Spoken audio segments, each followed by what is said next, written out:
आज मैं आप सभी के समक्ष भारत के इतिहास के एक ऐसे महान सम्राट के जीवन और व्यक्तित्व पर अपने विचार प्रस्तुत करने जा रहा हूं, जिनका नाम सुनते ही न्याय, साहस, विद्वत्ता और आदर्श शासन की छवि हमारे मन में उभर आती है। मैं बात कर रहा हूं सम्राट विक्रमादित्य की।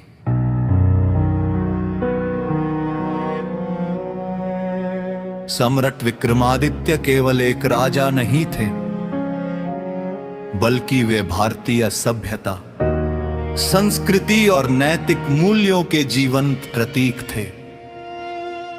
उनका शासनकाल भारतीय इतिहास का स्वर्णिम युग माना जाता है। विक्रमादित्य का परिचय इतिहासकारों के अनुसार सम्राट विक्रमादित्य का संबंध उज्जैनी से था, जो उस समय विद्या, कला और संस्कृति का महान केंद्र था। माना जाता है कि उन्होंने ईसा पूर्व 37 में विक्रम संवत की स्थापना की, जो आज भी भारत में व्यापक रूप से प्रचलित है।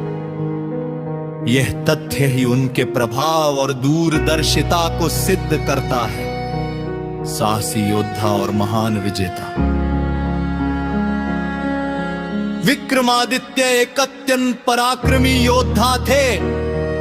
उन्होंने विदेशी आक्रमणकारियों को पराजित कर भारत की सीमाओं की रक्षा की।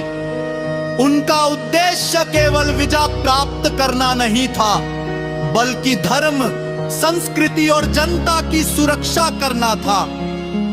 उनके युद्ध केवल तलवार की ताकत से नहीं, बल्कि नीति, रणनीति और न्याय के आधार पर लड़े जाते थे।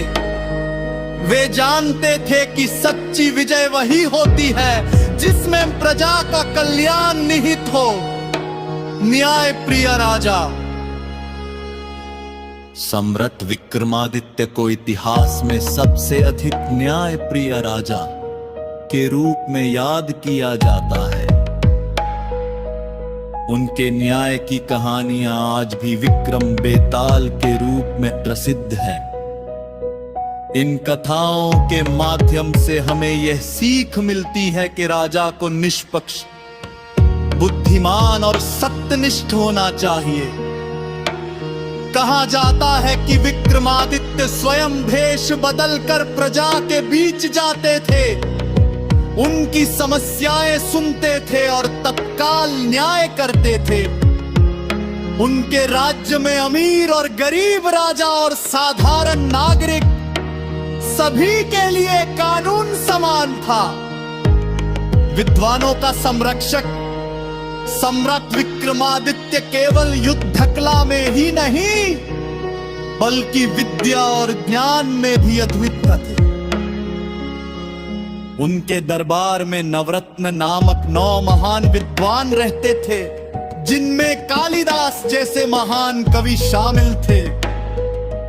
कालिदास द्वारा रचित अभिज्ञान, शकुंतलम, मेघदूत और रघुवंश जैसी रचनाएं आज भी विश्व भर में प्रशंसित है। यह विक्रमादित्य की विद्या, प्रेमी सोच का ही परिणाम था कि कला, साहित्य, गणित और ज्योतिष को उनके शासन में अत्यधिक प्रोत्साहन मिला।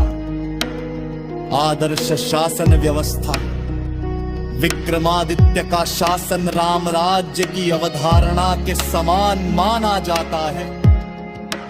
उनके राज्य में न भूख थी, न अन्याय, न भय। किसान सुखी थे, व्यापारी सुरक्षित थे और स्त्रियां सम्मानित थी।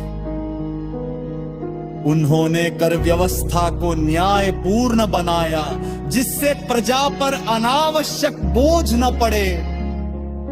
वे मानते थे कि राजा का कर्तव्य केवल शासन करना नहीं, बल्कि प्रजा की सेवा